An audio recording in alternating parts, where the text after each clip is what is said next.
114টা সূরা, সূরার মধ্যে আমি 103 নম্বর সূরা, সূরার নাম হলো সূরাতুল আসর। এই সূরা আমি তেলাওয়াত করেছি। এই সূরার কত দাম তুমি জানো? আল্লাহ যদি কোরআনের আর কোন সূরা নাজিল না করতেন, শুধু এই সূরাটাই নাজিল করতেন, উম্মতি মুহাম্মাদীদের হেদায়েতের জন্য এই সূরাটাই যথেষ্ট ছিল। সুবহানাল্লাহ। এরে আমার যুবক ভাই, সূরাটা নাজিল হলো কখন?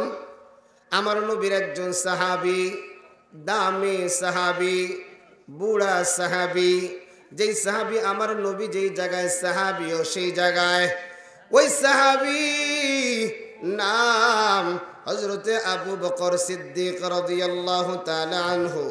আবু বকরের সাথে একজন বেঈমান ব্যবসায়িক পার্টনার ছিলেন। ওই আপনার আইয়ামে জাহিলিয়াতের যুগে আবু বকর যখন কালিমা পড়ে মুসলমান হয়ে যায়, আবু বকর বলে, ভাই মুসলমান হয়ে যাও, নাইলে তোমার সাথে আমার কোনো সম্পর্ক। আরো জোরে আওয়াজ দিয়ে, আমগো আছে না নাই? হ্যাঁ জোরে কোন আছে না নাই? ওরে আল্লাহ, আবার মুখ ফুটে কয়, মুসলমানের দোকানে গেলি খালি বেজাল দেয়, হিন্দুর দোকানে গেলি নাম্বার 1 নাম্বার দেয়। কথা কন আছে না নাই? ও চাচার কাছে মুসলমান থেকে হিন্দু ভালো, মনে রাখো তোমার হাসরটা হবে হিন্দুর সাথে। কথা কন, হিন্দুদের সাথে হাসর নাসর হলে জান্নাতে না জাহান্নামে? হুর পাইবো না মুগুর পাইবো? আরে কথা কয় না, একসাথে কন। কোরআনের আওয়াজ বাহিরে যাচ্ছে, এখনো যারা প্যান্ডেলের বাইরে, বোঝা যাচ্ছে এরা কোরআনকে মহব্বত করে না। ঠিক কিনা বলেন? আরো যারা বলেন ঠিক কিনা? যুবক বুড়া যেটি আছেন, মাত্র 10 মিনিট টাইম ময়দানে ঢুকে যান। কথা কন ঠিক কিনা? আর যুবতী আর বুড়ি যেগুলো আছে সব মহিলা প্যান্ডেলে। কথা কন ঠিক কিনা? বয়ান চলা অবস্থায় মেলায় যারা থাকবে, এটা না পুরুষ না বেটা, বেটাও না বেটিও না, এটার নাম জন্ডিস। নাম কি? কথা কন ঠিক কিনা? আল্লাহ আমাদের হেদায়েত দান করেন, পড়ি আমিন। একটু জোরে পড়েন আমিন। হযরত আবু বকর সিদ্দিক রাদিয়াল্লাহু তাআলা আনহু আস্তে আস্তে তার মাল কমে। কারণ কি জানো? হযরত আবু বকর আল্লাহর রাস্তায় খালি দান করে। দুনিয়ায় তার মাল কমে, আখিরাতে তার খাজানা কি হয়? জোরে বলেন কি হয়? আরো জোরে বলেন কি হয়? আমরা তো কানা মুসলমান। কি মুসলমান? আরে জোরে কয় না, কথাটা তো না কইলে তো মজা লাগতেছে না। ব্যাপারটা কি, এই এলাকায় মিছিল টিছিল হয় না নাকি? হ্যাঁ, নারায়ে তাকবীর, নারায়ে তাকবীর। আলেম ওলামা যেখানে, দুনিয়ার মুসলিম এক হও, লড়াই করো। ওই দেখছেন স্লোগানও জানে না মুসলমান। লিল্লাহি তাকবীর। যা দেখতেছি যে ঘুম ভাঙানো লাগতেছে। ঘুম ভাঙছে তো ইনশাআল্লাহ? আরো জোরে কোন ভাঙছে? আল্লাহ কবুল করেন, পড়ি আমিন। এবার আবু বকরের ডাক দিয়া বলে, আবু বকর তোমার তো খালি মাল কমে যায়। আবু বকর বলেন, না রে না, আমার মাল কমে না, আমার মাল খালি জমা হয়। এরা যুবক ওই সময় আবু বকরকে লক্ষ্য কইরা ওয়ালিদ ইবনে মুগীরা, আস ইবনে ওয়াইল, আরো কঠোর কিছু বেঈমান বলা আরম্ভ করলো, মুসলমান যারা হয় এরাই ধ্বংস হয়ে যায়। জোরে কন্যা নাউজুবিল্লাহ, আর জোরে কন্যা নাউজুবিল্লাহ। আমার নবীর মনটা বড় খারাপ। আমার নবীর মন যখন খারাপ থাকে, আমার নবীর দিকে 24 ঘন্টা যিনি তাকায় থাকেন তিনি কে? আল্লাহ। এত জোরে? একটু আস্তে, আর একটু আস্তে। যত কই আস্তে তত গিয়ার বাড়ে। জোরে কন মারহাবা, আর জোরে কয় না মারহাবা। এরা যুবক, আমার নবীর মনটা একটু বেজার। আমার নবীর দিকে আমার আল্লাহ চাইয়া রইছে। আমার নবী যেমন দামি, আমরা উম্মতেরা দামি না বেদামি? আরে জোরে কয় না দামি না বেদামি? নবী যাবে আগে জান্নাতে, সুবহানাল্লাহ।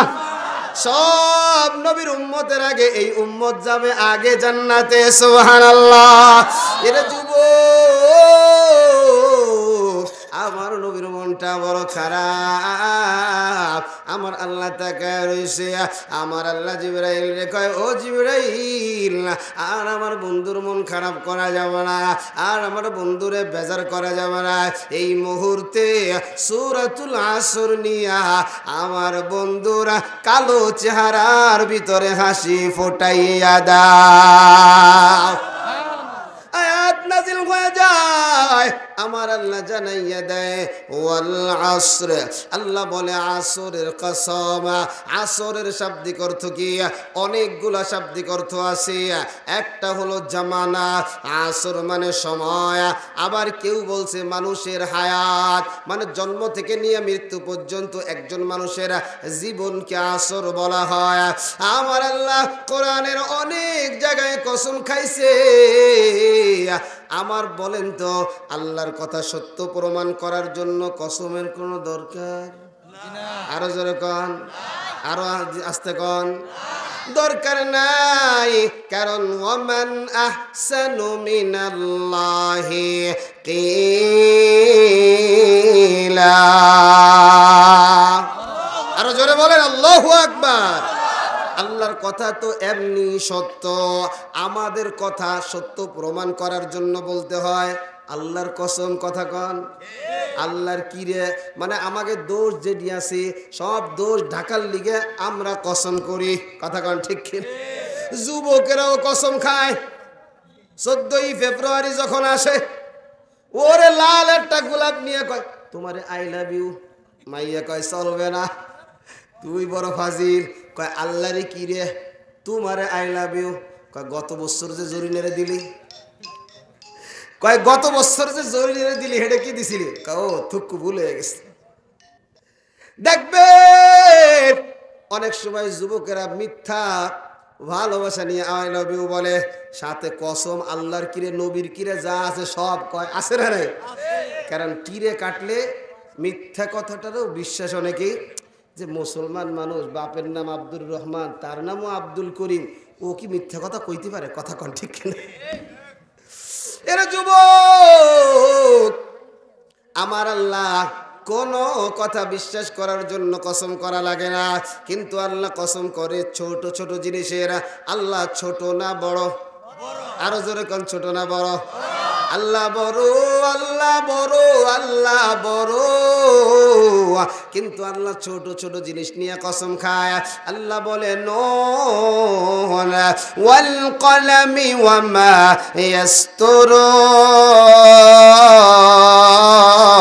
ইয়াসতুরুন। আল্লাহ কসম খাইছে নুনের, আল্লাহ কসম খাইছে ওয়াল কলম ওয়া মা ইয়াসতুরুনা, কলমের যা সা লিপিবদ্ধ করে। নুন মানে কি? তাফসীর কারকরা বলেছেন, তাফসীরের কিতাবে আসছে নুন একটা মাছের নাম। আমার আল্লাহ ওই জান্নাতের ভিতরে আমার আপনারে সর্বপ্রথম মেহমানদারি করাবে কি দিয়ে জাননি? এই যে নুন, যেই মাছটা, এই মাছের যেই কলিজাটা আছে রে, এই কলিজা দিয়া আল্লাহ পাক জান্নাতের বারান্দায় সমস্ত মুসলমানদের মেহমানদারি করাবেন। এবার চিন্তা করেন, জান্নাতি একটা মানুষ হবে আব্বাজান আদমের মতো। আমার মনে আছে গত বছর আমি জান্নাতের বয়ান করেছিলাম, মনে আছে আপনাদের? আব্বাজান আদমের মতো লম্বা হবে। এরকম লম্বা হইলে 1 কেজি চাইল হইলে তো হবে নাকি? আরো জোরে কন। এক একটা বড়ই হবে, বড় মোটকা দেখছেন মটকা, এক একটা বড়ই হবে এত বড় মটকার মতো। তো একজন আমারে কয়, হুজুর জান্নাতে যে এত বড় বড়ই, একটু গাল দিয়ে কেমনে খামো? আমি কই আপনার 3.5 হাত দেহের মধ্যে গালটা যদি কয় ইঞ্চি, 3 ইঞ্চি হয়, তাহলে এই দেহটা ধরেন এখন 5 ফিট, এইটা যখন আব্বাজান আদমের মতো 60 হাত লম্বা হয়ে যাবে, কমপক্ষে সেখানে আপনার 80 ফিট, তাহলে 80 ফিটের সাথে গালটা ফিট করলে কত ফিট হয়? কথা কন। কমপক্ষে তো মোটামুটি 2 ফিটের মতো গাল হবে। কথা কন ঠিক কিনা? তো এই মটকার মতো একটা বড় হইলে গালের মধ্যে দিতে চলে যাবে, ঠিক কিনা? জোরে কন, জোরে কন মারহাবা। আরো জোরে কোন মারহাবা। এরে আমার যুবক ভাই, কলিজার টুকরা বুড়া বাবা, যেই মাছের কলিজা দিয়ে আমার আপনার জান্নাতে প্রথম মেহমানদারি করাবে, মাছটা ছোট না বড়? এত যদি কলিজা হয়, ওই মাছটা কত বড়, জোরে বলেন সুবহানাল্লাহ। আগে আমরা বয়ান করতাম যে আল্লাহ পাক যারে ছোট জান্নাত দিবে তাকেও এই 10 দুনিয়ার সমান একটা, সুবহানাল্লাহ বলেন। অনেকে চার দোকানে বসে চাচা কইতো, আল্লাহ এত বড় জান্নাত কোহাইতে দেবে, এত জায়গা আল্লাহ কই পাইলো? কথা কয় ঠিক কিনা? এখন বিজ্ঞান প্রমাণ করছে, সূর্য দেখতেছেন, এটা দুনিয়া থেকে কত গুণ বড়। কথা কয় না কেন? দুনিয়া থেকে 9 কোটি 30 লক্ষ গুণ বড়, সুবহানাল্লাহ বলেন। এই সূর্য বড় না ছোট? দেখেন কি বড় না ছোট? এই সূর্যের মতো হাজার হাজার তারকা আছে না নাই? তাহলে বলেন, আল্লাহ যদি 10 দুনিয়ার সমান একটা জান্নাত দেয়, আল্লাহর খাজানা থেকে কমবে না বাড়বে? সামনে আসেন, সামনে আসেন। কমবে না বাড়বে? সামনে আসেন, এটা জোরে বলেন, কমবে না বাড়বে? সবাই বলেন মারহাবা। আরো জোরে বলেন মারহাবা। এটা জোরে কোন আলহামদুলিল্লাহ। আরো জোরে বলেন আলহামদুলিল্লাহ। যে কথা বলতে গেছিলাম, আল্লাহর কোনো কিছু বোঝানোর জন্য কসম খাওয়ার দরকার নাই, কিন্তু আল্লাহ কসম খায় মানুষকে ওই দিকে ইঙ্গিত করার জন্য। ওই আল্লাহ আমার আপনার ব্যাপারে কসম খায়। আল্লাহ বলে ওয়াল আসর, আল্লাহ বলে বান্দা আমি যেই জিনিসটার কসম খাই, এই জিনিসটা বড় দামি জিনিস, তুমিও এই জিনিসটারে দামি মনে কইরো। আমি এই জিনিসটারে মূল্যবান মনে করেছি, তুমিও মূল্যবান মনে করো। আমি এই জিনিসটারে দামি বানাইছি, তুমিও এই জিনিসটারে দামি বানাইও। আল্লাহ বলে ওয়াল আসর, আল্লাহ বলে সময়ের কসম, আল্লাহ বলে জামানার কসম। জোরে বলেন মারহাবা। এখন তো অনেকেই আছে আবার জামানারে গালাগালি করে, আছে না নাই? কথা কন। আরে আমার সাউল মাইয়ে সব ডায়রিয়া হয়েছে, জামানা খারাপ। কথা কন ঠিক কিনা? দোষ হলো সব আমগো। আপনার মেয়ের পেট খারাপ হবে না কি হবে? বাজারেতে যাইলে খাওয়াইছেন, ওইটাই তো পচা। কথা কন ঠিক কিনা? হ্যাঁ, সব জামানারে গালি দেয়। চাষা একজন কয়, এই জামানা মহা খারাপ, যার যার ঘরে ঢুইস আর রাস্তায় বেরিস না, শেষ আগের মতো আর শান্তি। আরে কয় না? আছে না? যুবক বাবির কাছে গেলে কয় শান্তি নাই, বুড়ো চাষা চাষির কাছে গেলে কয় শান্তি নাই, বুড়ো দাদা দাদির কাছে গেলে কয় শান্তি। আবার ওদিক দিয়ে কয় শান্তির মা মইরে গেছে, শান্তির মা। কথা কন, শান্তি আছে না নাই? শান্তি দেওয়ার মালিক কে? এটা জোরে বলেন কে? শান্তি থাকবে কেমনে? দেশের যেই পরিস্থিতি, বর্তমান ছেলেরা মেয়ে হইতে চায়, মেয়েরা বর্তমানে ছেলে হতে চায়, ঠিক কিনা বলেন? এবার ইসলামের নাম দিয়ে অনেকে হারামও খাওয়ায়। কথা বলেন ঠিক কিনা? শান্তি থাকবে কেমনে? মুসলমান, মুখে লম্বা দাড়ি, গায়ে লম্বা জামা, মাথায় বড় পাগড়ি, হেও কথা দুই একটা মিথ্যা কথা। নামাজও পড়ে শুধু, কথা কয় না। আর নামাজও পড়ে আরেকজনের আইলো ঠেলে। কথা কন ঠিক কিনা? ওরে আল্লাহ, চাষা তো হাজি সাহেব, চাষার দাম বাড়ছে, বাতিজাকে জায়গা খালি মাইরে খায়। বাতিজাও বইতে বইতে কয়, আরে আল্লাহ বাইতুল্লাহ দিয়ে আইছে, যদি চাষারে কিছু কইতো দোয়া করে দিলি শেষ হয়ে যাবো। কথা কন ঠিক কিনা? এ বইতে আর কিছু কয় না। এখন দেশের যেই পরিস্থিতি, আমাদের ইসলামী ধর্মকর্ম আমরা অনেকেই মানি না। কথা কন ঠিক কিনা? এখন সবার একটাই কথা, আগের মতো আর শান্তি। জামানা পাল্টে গেছে। জামানা বলেন তো, জামানা পাল্টে গেছে না আমরা পাল্টে গেছি? আরো জোরে কোন। জামানা ওই দিন পাল্টে যাবে যেদিন সূর্য পূর্ব দিকে না, ওইটা পশ্চিম দিকে উঠবে, ঠিক কিনা বলেন? তাহলে বোঝা গেল, সূর্য যেহেতু পশ্চিম দিকে ওঠে নাই, জামানা এখনো আগের মতো। আগের মতো শান্তি তো আর এখন পাওয়া যায় না। মানুষ সব পাল্টে গেছে, পাল্টে নিত জামানা। হয় জামানা ঠিকই আছে, মানুষ সব পাল্টে গেছে, মানুষ সব পাল্টে গেছে, জামানা ঠিকই আছে। যারা বলেন ঠিক না বেঠে? লম্বা লম্বা আছে চুল, কানেতেও আছে দোল, হাতে সোনার চুড়ি, চিকন ফিতার ঘড়ি, পাঞ্জামি গায়ে দিয়ে হাত আছে মোড়ানো, লম্বা ওড়নাটা কাঁধে আছে ঝোলানো, হেঁটে চলে আঁকা বাঁকা যেন কোনো নায়িকা। কাছে গিয়ে দেখি হাই রে মাইয়া মানুষ না, মাশাল্লাহ দাঁড়ায় আছে মিস্টার সোহেল রানা। ঠিকই না বলো? আগের মতো শান্তি তো আর এখন পাওয়া যায় না। মানুষ সব পাল্টে গেছে, পাল্টে নিত জামানা। হয় জামানা ঠিকই আছে, মানুষ সব পাল্টে গেছে, মানুষ সব পাল্টে গেছে, জামানা ঠিকই আছে। কথা কন। চুলগুলো খাট্টো খাটো, শার্ট প্যান্ট আট্টু সাটু, সানগ্লাস চোখে তার যেন কোনো জমিদার, সুজুরা পায়ে দিয়ে কাঁদে এক ব্যাগ নিয়া, ঠোঁটে ডাইলি বৃষ্টিক, হাসে শুধু ফিক ফিক। ওদিকে গেলে দু চোখ মনে হলো ভদ্রলোক, কাছে গিয়ে দেখি গাইরে পুরুষ মানুষ না, মাশাআল্লাহ দাঁড়ায় আছে মিস জরিনা। ঠিক না বলো? আগের মতো শান্তি তো আর এখন পাওয়া যায় না। মানুষ সব পাল্টে গেছে, পাল্টে নিত জামানা। হয় জামানা ঠিকই আছে, মানুষ সব পাল্টে গেছে, মানুষ সব পাল্টে গেছে, জামানা ঠিকই আছে। কথা কোন ঠিক কিনা? আমার যুবক ভাই কয় আগের মতো আর বউ ভালোবাসে না। বউরে কয় একটু পানি দাও, বউ কয় দয়া করে ঢেলে খাও। আছে না নাই? আরো জোরে কোন আছে না নাই? ওরে আল্লাহ, ওই যুবক তার বউটারে একটা শাড়ি কিনে দিছে 10,000 টাকার, একদিনও স্বামীর সামনে পরে না। এই শাড়ি পইরা মার্কেটে খুব সুন্দর যায়, মার্কেটে খুব। কথা কন। অথচ আমার আল্লাহ কি বলছে? মহিলারা তার স্বামীর সামনে সাজুগুজু করবে। সুবহানাল্লাহ পড়েন। আরো জোরে কন সুবহানাল্লাহ। কিন্তু এখন সাজুগুজু কোথায়? মার্কেটে যাওয়ার সময়। আরে আল্লাহ, অনেক সময় স্বামীরই কয় তুমি কি কেন আমারে মার্কেটে পাঠাও, দেখো আমি কি কিনে নিয়ে আসি। কথা কন ঠিক কিনা? তো মোটামুটি আকারে এক যুবকরে খালি কান জ্বালাপালা করে, এ আমারে দাও আমি কিনে নিয়ে আসি, তুমি কি কচুর আন্ডা কেন? কয় ঠিক আছে যাও, তুমি 3,000 টাকা 10,000 টাকা নিয়া তুমি একটা শাড়ি কেন। মাশাআল্লাহ, আমার যুবতী বোন গেছে আলতা আলকাতরা মাইখা, চেহারা হলো কালা, আদামন মাখছে, দেখা যায় ধলা। কথা কন ঠিক কিনা? এ সত্যি না মিথ্যা? ওরে আল্লাহ, বিয়ে কইরা পরের দিন কয় ও মামা ইয়ে তোর পছন্দ না। কয় কি হয়েছে? কয় রাত্রে দেখতে গেলাম, বিয়ে করতে গেলাম সুন্দর, এখন তুই কালো হয়ে গেছে। আরে আলকাতরা একটু মাখছিল, ওই যে পানি দিয়ে ধুইছে, সব গেছে। কথা কন ঠিক কিনা? আচ্ছা এখন যাই হোক, এখন যুবতী বোন তো খালি কথায় কথা তুমি কি পারো, তুমি কি পারো। অথচ হাদিস শরীফে আসছে মহিলাদের জ্ঞান পুরুষের অর্ধেক। সুবহানাল্লাহ কন। আরো জোরে কয় না সুবহানাল্লাহ? এখন আবার কোনো চাচা প্রশ্ন করতে পারে, ও জিহাদি ভাই আপনি তো কইছেন পুরুষের চাইতে মহিলাকে জ্ঞান অর্ধেক, কিন্তু আমাকে এলাকায় একজনের নাম আছে বলদা, ওর ডানও বোঝে না বামও বোঝে না, সংসার চালায় ওর বউ। আছে না নাই? আরো জোরে কোন আছে না নাই? হাদিসে পাকের মধ্যে আসছে, এটা হলো খেলাফে কিয়াস। আল্লাহ দুই একটার এরকম দেখায় দিছে, আর বলছে ও জ্ঞানী মহিলারা ওই বলদ স্বামীর অনুসরণ করবা, তাইলেই জান্নাতে যাবা। সুবহানাল্লাহ কোন।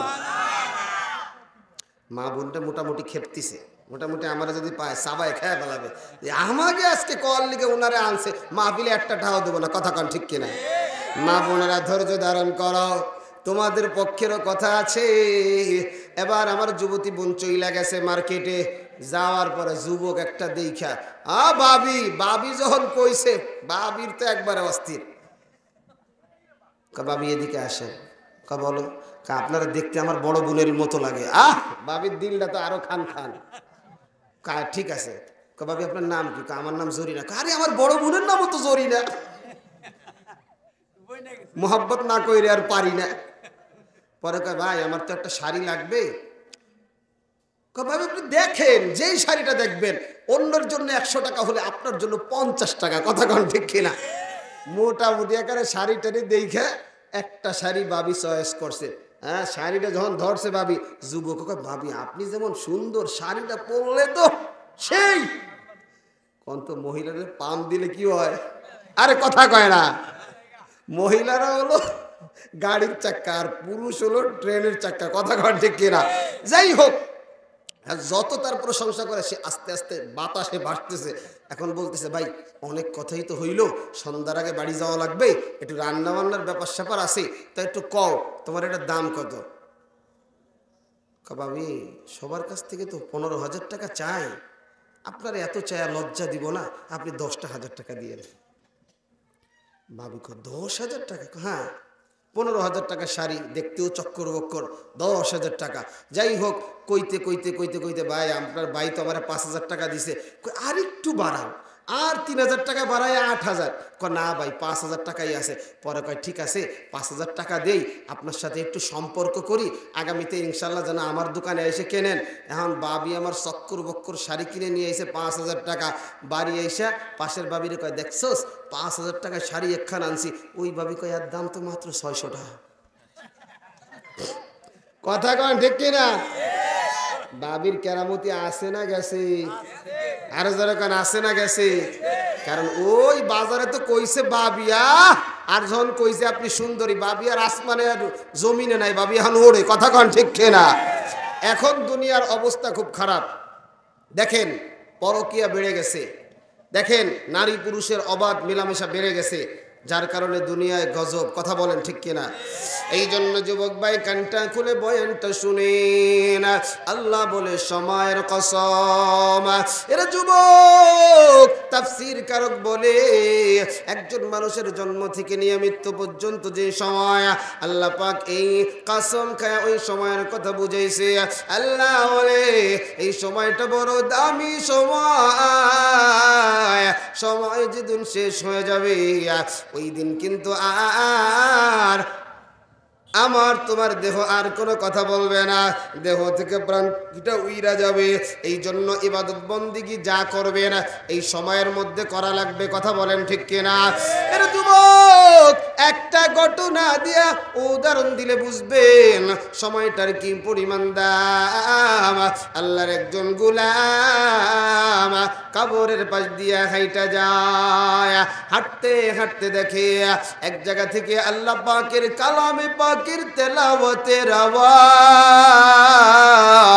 আল্লাহর বান্দা চিন্তা করলেন এই জায়গায় তো কোনো মানুষ নাই, এত সুন্দর করে কে কোরআন তেলাওয়াত করে। আল্লাহর বান্দা চতুর্দিক দিয়ে খুঁজে দেখে কোনো জায়গা নাই, একটা কবর একটু ছিদ্র করা ফাঁকা। তাকাইয়া দেখে রে ওই কবরের ভিতর থেকে আল্লাহ পাকের কালামের তেলাওয়াতের আওয়াজ। আল্লাহর বান্দা এবার টেনশনে পড়ে গেলেন, আল্লাহর বান্দা এবার চিন্তায় পড়ে গেলেন। আল্লাহর বান্দা এবার ডাইকা ডাইকা বলে কবরওয়ালা ভাই কেমন করে তুমি কবরের ভিতরে ঢুকলা? এমন সময় কবরওয়ালা বলে মানুষ যেমন করে ঢুকে আমি তেমন করে ঢুকলাম। এবার প্রতীক ডাক দিয়া কয় ভাই রে তাহলে তোমার কি মরণ হয়েছে? বলে হ্যাঁ আমার মরণ হয়েছে, আমার জানাজার নামাজটাও পড়ানো হয়েছে। জানাজার নামাজ পড়ায়া আমার এই কবরের ভিতরে দাফন করে দিছে গো। কিন্তু আমি দুনিয়ার জমিনে আল্লাহর কাছে আমি একটা দোয়া করেছিলাম, আল্লাহ দুনিয়ার জমিনে নামাজ পড়া আমার এত মজা লাগে, তুমি আমারে মরণের পরেও কবরে নামাজ পড়ার ব্যবস্থা কইরা দিও। আমার আল্লাহ আমার এই ব্যবস্থা কইরা দিছে। যেদিন আমি মরণ হয়েছে ওই দিন থেকে আজও পর্যন্ত আমি নামাজ কবরের মধ্যে আদায় করিতেছি। এই কথাটা শুই না ওই পথিক চিৎকার মেরে বলেন সুবহানাল্লাহ। কবরওয়ালা এবার ডাক দিয়া কয় ভাই আজকে আমি এতটা দিন কবরে দাঁড়াইয়া দাঁড়াইয়া নামাজ পড়েছি, ও ভাই আপনি যে সুবহানাল্লাহ পড়েছেন সুবহানাল্লাহর সওয়াবটা আপনি আমারে দিয়ে দেন। আল্লাহু আকবার, আরো জোরে বলেন আল্লাহু আকবার। এবার প্রতীক চিন্তা করলো ব্যাপারটা তো বুঝলাম না, আমি একটা বার সুবহানাল্লাহ পড়েছি সেইটার সওয়াব নেওয়ার জন্য আল্লাহর বান্দার কি দরদ। এবার ডাক দিয়া কয় ও কবরওয়ালা আপনি এই কবরের মধ্যে কত কোরআন শরীফ পড়েছেন? বলে একদিন নয় দুই দিন নয়, একবার নয় দুইবার নয়, আমি 400 বার কোরআন কত কবরে খতম করেছি। সুবহানাল্লাহ। বলে এই 400 কোরআন খতম তুমি নিয়ে নাও, সুবহানাল্লাহর সওয়াবটা আমারে দিয়ে দাও। এবার প্রতীক ডাক দিয়ে কয় ভাই তুমি তোমার 400 করম আমাকে দিয়ে দিতে চাও, একবার সুবহানাল্লাহর সওয়াব তুমি নিয়ে নিতে চাও, ব্যাপারটা কি? বলে ভাই শোনো, আমি কবরওয়ালা, কবরের ভিতরে 400 কেন, 4000 কেন, 4 লক্ষ বার যদি কোরআন খতম করি একটা নেকিও হবে না, কিন্তু তুমি দুনিয়ার জমিনে একবার সুবহানাল্লাহ বলার কারণে আমার আল্লাহ আসমান এবং জমিনটা নেক দিয়া ভরে দেয়। এই জন্য যুবক ভাই 1 ইঞ্চি সময়টাও নষ্ট করবা না। এ আমার বুড়া বাবা, পর্দার আড়ালে বাবা, 1 মিনিট নষ্ট করা যাবে না। 2 নম্বর আয়াতে আমার আল্লাহ জানাইয়া দেয়, ইন্নাল ইনসানা লাফি খুসর। আল্লাহ বলে সব মানুষ ক্ষতির ভিতরে আছে। ওরে যুবক, আল্লাহ একটা মানুষকে কত দামি করে বানাইছে, আল্লাহ আমার তোমারে কত আদর করে বানাইছে, আল্লাহ পাক সব কিছু বানাইছে ফেরেশতাদেরকে দিয়া, কিন্তু আমারে আর আপনারে আমার আল্লাহ বানাইছে আল্লাহর কুদরতি হাত ব্যবহার করে। সুবহানাল্লাহ। একটা জিনিস তাকায় দেখেন, গরুর দিকে তাকায় দেখেন, হাতির দিকে তাকায় দেখেন, হাঁসের দিকে তাকায় দেখেন, মুরগির দিকে তাকায় দেখেন, ওরা হাত দিয়ে খায় না মুখ দিয়ে খায়? আরে জোরে কয় না, সবাই বলেন হাত দিয়ে খায় না মুখ দিয়া? কিন্তু আল্লাহ পাক বলে, গোলাম আমি আল্লাহ তোমাদের সৌন্দর্য প্রকাশ করার জন্যে 1টা না 2টা না 3টা না 4টা কসম করে আমি আল্লাহ বলেছি তোমরাই হলো আমার সৃষ্টির সেরা। আল্লাহ বলে, ওয়াত্তিন ওয়াজ্জাইতুন ওয়া তুরি সিনিন ওয়া হাযাল বালাদিল আমিন লাকাদ খলাকনাল ইনসানা ফি আহসানি তাকওয়িম।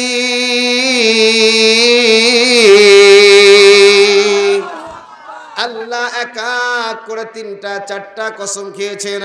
আল্লাহ বলে 3-এর কসম, আল্লাহ বলে জৈতুনের কসম, আল্লাহ বলে সিনা প্রান্তরের কসম, আল্লাহ বলে নিরাপদ নগরীর কসম। এরপরে আল্লাহ বলে আমি সব থেকে সুন্দর করে আমার আদম সন্তানদেরকে বানাইলাম। সুবহানাল্লাহ। এরে আমার যুবক ভাই, এত সুন্দর করে আল্লাহ বানাইলেন। দেখেন আল্লাহ পাক পশু পাখির মতো আমারে খাওয়ায় না, আমারে আপনারে খাওয়ানোর জন্য আল্লাহ পাক সুন্দর একটা কাঁটা চামচ দিয়েছেন। সুবহানাল্লাহ। হাত নামক কাঁটা চামচ। সুবহানাল্লাহ বলেন। এটা কিন্তু কাঁটা চামচের মতো সব সমান না। সব যদি সমান থাকতো রে ভাই, ভাত মাখানো সম্ভব? আরো জোরে কর। এই 5টা আঙ্গুল যদি সোজা হইতো ভাত মাখাইতে পারতেন? আরো জোরে কর। আল্লাহ কয় 5টার মধ্যে একটা ছোট, একটা লম্বা, একটা বড়। আল্লাহ বলে প্রত্যেকটার মধ্যে আবার কবজা লাগায় দিছি। সুবহানাল্লাহ কর। এরা যুবক, এই ভাতটা তরকারি দিয়ে সুন্দর করে আমি আপনি মাখাই। এরপরে আল্লাহ বলে এই হাত দিয়া ভাতটা যখন তুমি আস্তে আস্তে তোমার কাছে নাও, আমি সামনে 2টা চোখ দিয়ে দিলাম, চোখটা দিয়ে দেখো ভালো না খারাপ। একটা নাক দিয়ে দিলাম, নাক দিয়ে ঘ্রাণ নাও, সুগন্ধি না দুর্গন্ধি। এরপরে আমি একটা জবান দিয়ে দিলাম, গালের মধ্যে যখন ঢুকাইয়া দাও, গালের ভিতরে একটা জিহ্বা দিয়ে দিলাম। লাগতে দেরি হয়, বুঝতে দেরি হয় না, টক না মিষ্টি ঝাল। আল্লাহু আকবার। আল্লাহ এরপরে ঘোষণা করে দিলেন, ওয়ালাকাদ কাররামনা বানি আদম। আল্লাহ বলে এই আদম সন্তানদেরকে সম্মানিত করে বানাইলাম। আল্লাহ বলে এদের জন্য আমি জান্নাত বানাইছি। ওরে যুবক, একটু কানটা খাড়া করে শুনিয়া নাও। আল্লাহ যখন বলছে সব মানুষেরা ক্ষতিগ্রস্ত, এই কথা শুনিয়া যত নবীর উম্মতেরা আছে, সাহাবারা আছে, সবাই কানতে কানতে বেহুশ হয়ে গেছে। আল্লাহ বলছে সব মানুষেরা ক্ষতিগ্রস্ত। মনে বড় ভয়, আরে দুনিয়ার জমিনে যদি ইবাদত কইরা না যায়, দুনিয়াতে যদি ক্ষতিগ্রস্ত হইয়া মরি গো, তাহলে পরকালে আমাদের কি হবে? আল্লাহু আকবার। আরো জোরে বলেন আল্লাহু আকবার।